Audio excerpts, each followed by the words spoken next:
आप देख रहे हो प्रभावशाली न्यूज। अब हर खबर होगी प्रभावशाली। तो मैं आप सब लोगों का धन्यवाद करता हूं कि आप लोगों ने अपना कीमती वक्त निकाल के मेरी बात सुनने के लिए यहाँ पे आए।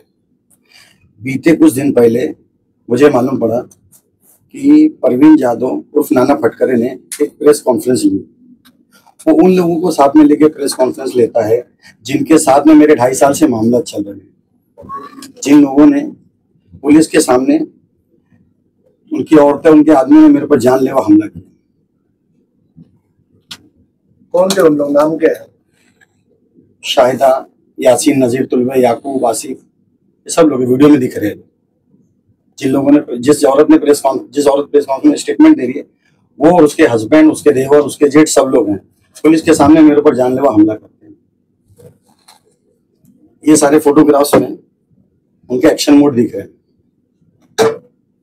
बहुत सारी पूरी कॉपी है मेरे पास में। ये 2.5 साल पहले की घटना है।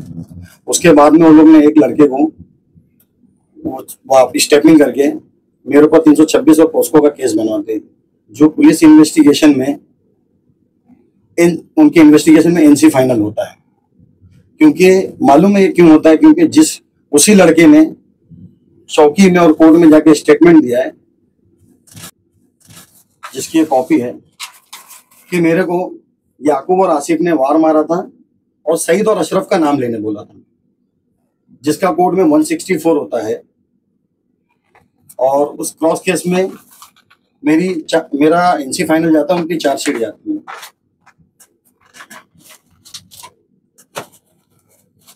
ये उनके क्रिमिनल रिकॉर्ड, बाकी और भी चेक कर रहा हूँ, अगर मिलेंगे तो मैं आपको बताता हूँ आप लोगों को।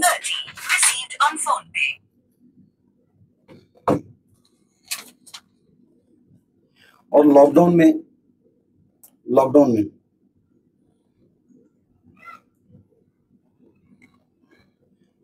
जो फिरोज उसमें स्टेटमेंट दे रहा है, जो शाहिदा स्टेटमेंट दे रही है,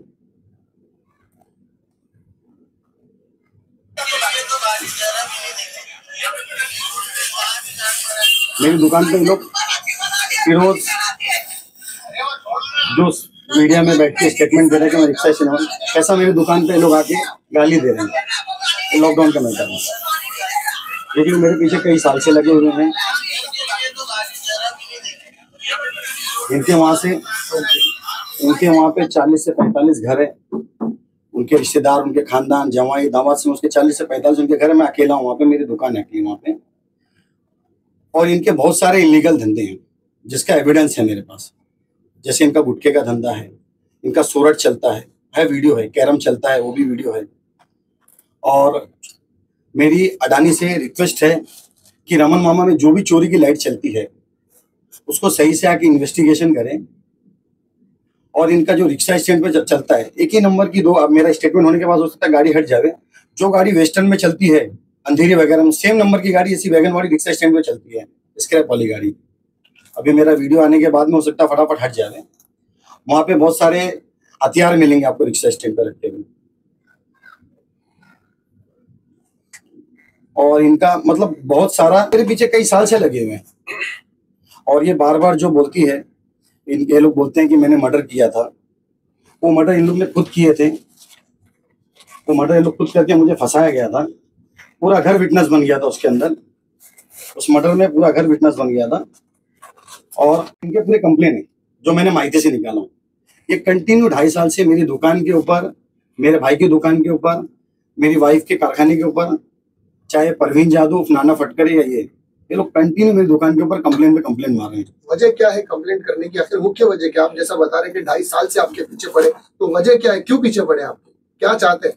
मुझे भगाना चाहते हैं वहां से, मेरी दुकान है वहां पे, मुझे भगाना चाहते हैं वहां पे मेरी दुकान है। क्योंकि मैं आपको वीडियो दिखा रहा हूँ कि पुलिस के सामने मेरे पर जानलेवा हमला हुआ और मैं पैसा नहीं देता। कोई कंप्लेंट आपने कभी की है? 2-2.5 साल हुआ था मेरे ऊपर, जब हमला हुआ था तो मैंने कंप्लेन ही किया था, तो वो एनसी फाइनल में आया। ये जो लड़के का 164 हुआ जगह पे नहीं हुआ था, मैंने सारी जगह अर्जी लगाया था, वरिष्ठ अधिकारियों से मिला था, उसके बाद में उसकी जांच हुई, उसका इन्वेस्टिगेशन हुआ, तब वो 164 हुआ। जिस लड़के ने फरियादी बना था उसने कोर्ट में जाके जब स्टेटमेंट दिया, सही स्टेटमेंट दिया, तब एनसी फाइनल हुआ था। आप जो बोल रहे हैं पुलिस की जो अभी जो कार्रवाई चल रही है, पुलिस से मैं संतुष्ट हूँ, क्योंकि ये लोग ने जैसे एक भाड़े का कट्टू लाए जिसका नाम है परवीन जादव नाना पटोले, पटकारे। वो रहता है न्यू बॉम्बे में, पूरे मानपुर शिवाजी नगर में 18 से 19 लाख की आबादी है। यहाँ पे कोई समाज सेवक नहीं मिलता है, वो न्यू बॉम्बे से आके समाज सेवा कर रहा है। आपको मालूम क्या समाज सेवा कर रहा है? जैसा मैंने वो याकूब तुलवे का कंप्लेन दिखाया, कंप्लेन कंटिन्यू 2.5 से ये 18 महीने से लीगल मेरे पीछे लगा हुआ है। 18 महीने से लीगल मेरे पीछे लगा हुआ है। ये मेरे धंधे पे पूरे कंप्लेन, मेरी वाइफ के धंधे पे कंप्लेन है, मेरे भाई के धंधे पे कंप्लेन, मेरे बिजनेस के ऊपर कंप्लेन है कि इनका एक्सटॉर्शन का जुर्म है। मेरे से 2 लाख रुपए की इसने डिमांड किया था। किसने डिमांड? परवीन जादव उर्फ नाना पटकर, जिसकी मैंने शिवाजी नगर सारे अधिकारियों को अर्जी वगैरह दे के रखा हूँ। आपके पास उसका कुछ रिकॉर्ड है जो आपने उसने जो आपसे डिमांड किया था? मेरे पास में जो विटनेस थे वो मैंने पुलिस को बताया हूँ, वो इन्वेस्टिगेशन चालू है। और ये 18 महीने से कंटिन्यू मतलब ऑन रिकॉर्ड ये मेरे पीछे लगा हुआ है।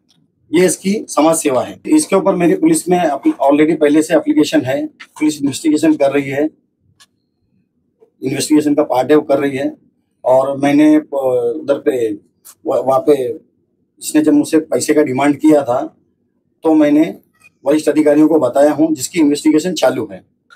मेरा आप लोगों को बुलाने का मकसद ये है कि जो एक वीडियो वायरल हो रहा है, एक लड़के का वीडियो वायरल करके, उस लड़के का वीडियो वायरल करके, वो लड़का मेरे पास पहले काम करता था। जितने दिन काम किया मेरे पास, मैंने उसका रिकॉर्ड पुलिस स्टेशन में दिया। वो मेरे गांव का लड़का था, और मेरे गांव का होने की वजह से वो थोड़ा सा फायदा उठाता था। मेरे बाकी स्टाफ के साथ में गाली गलौज मारामारी करता था। मगर जैसे ही मुझे मालूम पड़ा कि वो नशे का कारोबार करता है, ड्रग्स वगैरह बेचता है यहाँ पे, उसका वीडियो कुछ है तो बताइए।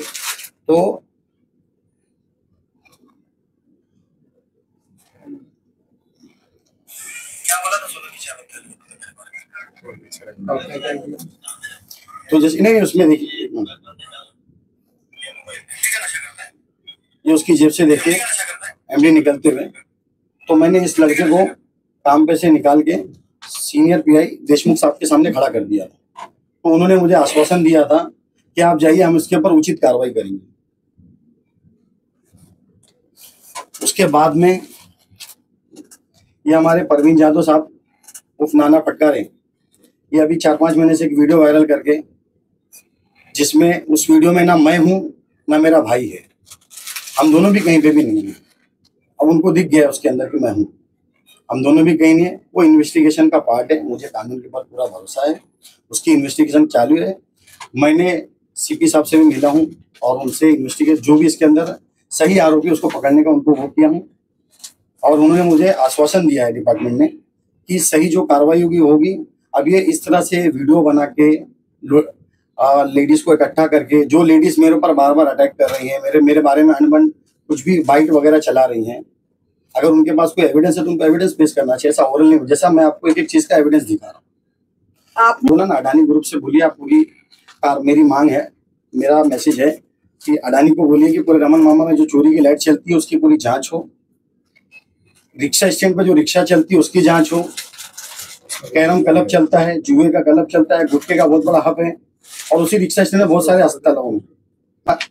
मेरी भाभी को भी इन्वॉल्व किए। देखिए, हर किसी के घर के मसले होते हैं, सबके घर में कुछ ना कुछ मसले हैं।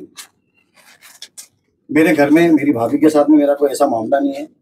मेरा जो घर है, जिस घर में मैं रहता था या मेरी भाभी रहती थी, वो घर मेरी कमाई का खरीदा हुआ था। मैंने मोहब्बत में अपने भाई के नाम पे पेपर बनवा दिया था। उस टाइम भाई ऑफ हो गया तो उनकी नीयत पूरी बदल गई, वो पूरा। और उन्होंने फिर वो लोग स्टेटमेंट एक दिखा रहे कि वो अपनी भाभी को मारा 27 तारीख को आईसीयू में। तो 27 तारीख का साइन हॉस्पिटल का पेपर है आईसीयू का, जिसमें उन्होंने खुद स्टेटमेंट दिया है कि मैंने पॉइजन पी थी। ये लोग बोलते हैं कि मैंने मारा हूं, और साइन हॉस्पिटल के रिकॉर्ड में कि पॉइजन पी। बाकी इंक्वायरी आपको साइन हॉस्पिटल के आईसीयू वार्ड से मिल जाएगी 27 तारीख 8वां महीना 2024 में। तो जो इल्जाम और ये रहा उसका एविडेंस। उनको मैंने जो भी पेमेंट दिया हूँ, जो भी पेमेंट है मेरा, सब मेरा लिखित में पेमेंट है, ट्रांजैक्शन वाइड है। उन्होंने जो भी मुझसे डिमांड की थी 28 लाख कुछ रुपए, 28,67,000 था, ये पूरा मैंने उनको वाइड में दे दिया। तो हर किसी घर के मामला रहते हैं, उनको ये सब मामले में, मेरे घर के मामले में इन्वॉल्व होने, तो मैं अब मेरी भाभी को सर्टिफिकेट देने नहीं जाऊंगा। ये साइन हॉस्पिटल का पेपर है, उनका खुद का स्टेटमेंट है, और मैंने उनको पेमेंट दे दिया, ये उसका रिकॉर्ड है। इसमें ये भी कहा जा रहा है कि हाजी अरफत आपको मदद कर रहे हैं, पूरी सहयोग है, पूरा सपोर्ट है उनका। नहीं, ऐसी कोई बात नहीं। वो हमारे नेता हैं, हम उनकी आदर करते हैं। अगर इनको ऐसा लगता है तो ये भी हाजी साहब के पास जा सकते हैं। वो तो लोग नेता हैं, वो तो उनके लिए, उनके दरवाजे सबके लिए खुले हैं। ये भी चाहे अपनी बात रखे, हम जाते हैं हमारी बात रखते हैं। और मुझे, अगर मैंने उस नाम से, या आप लोग बोल रहे हैं, जो बता रहे हैं कि मैं किसी के नाम से डरा हूं, तो कोई एविडेंस होना चाहिए। उनके वहां पे, तुलवे फैमिली के वहां पे 40 से 45 घर है। मैं अकेला हूँ वहां पे। उनके 40 से 45 से घर है, मैं अकेला जाता हूँ। मेरी जान को खतरा है, क्योंकि ये परवीन जादव ने मुझे ये केस जिस वीडियो में मैं नहीं दिख रहा हूँ, ये वीडियो बनाने के बाद में, ये केस बनाने के बाद मुझे आगे धमकी दिया है। अब इसका अंदाजा यहाँ से लगाइए कि जिस वीडियो में ना मैं दिख रहा हूँ ना मेरा भाई दिख रहा है, उसमें एक FIR हो जाता है। मगर वो पुलिस इन्वेस्टिगेशन कर रही है, वरिष्ठ अधिकारियों ने मुझे आश्वासन दिया है। मैं खुद CP साहब से जाके मिला हूँ। तो मुझे पुलिस कानून के ऊपर पूरा भरोसा है। जिस तरह से वीडियो वायरल हुआ था, वो सदान करके जो लड़का है, जिसको ड्रग्स का काम की वजह से मैंने निकाल दिया था, उसका जो वीडियो वायरल हुआ है, तो हमारे शिवाजी नगर पुलिस स्टेशन के PSI देश पांडे साहब और मालवेकर साहब ने डायरेक्ट, पुलिस ने उसको फोन किया था, और पुलिस ने फोन किया था तो उसने पुलिस को बताया था कि नहीं, मेरे को किसी ने नहीं मारा, सईद और अशरफ ने नहीं मारा। उनका सवाल था कि तेरे को थैली वाले ने मारा है।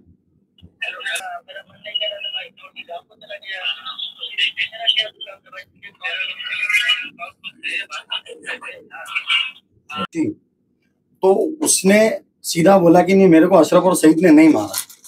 फिर उसने मुझे वीडियो भी बना के भेजा था, मुझे खाना सब मिलता था, कोई मारा था, उसका वीडियो है। किसके डर से वो स्टेटमेंट दूसरा दे रहा है, क्योंकि जब ये स्टेटमेंट हुआ था तो मुझे भी नहीं मालूम था। मुझे इसी लड़के ने, मेरे भाई को मैसेज किया कि पुलिस मेरे से ऐसा पूछ रही थी, और मेरे को बोल रही थी कि तेरे को थैली वाले ने मारा है। एक वो लड़का जिसका वीडियो वायरल हुआ, उसने जब फर्स्ट स्टेटमेंट दिया तो उसमें उसने सीधा, उसका कहना है कि नहीं, मुझे इन लोगों ने नहीं मारा है। तो उसने मुझे वीडियो बना के भेजा है, और अभी 10 दिन पहले एक दूसरा वीडियो वायरल हो रहा है। तो ये सारी चीजों की जांच होगी। मैं डिपार्टमेंट से मांग करता हूँ कि इसकी अच्छे से जांच हो और मुझे इंसाफ मिले।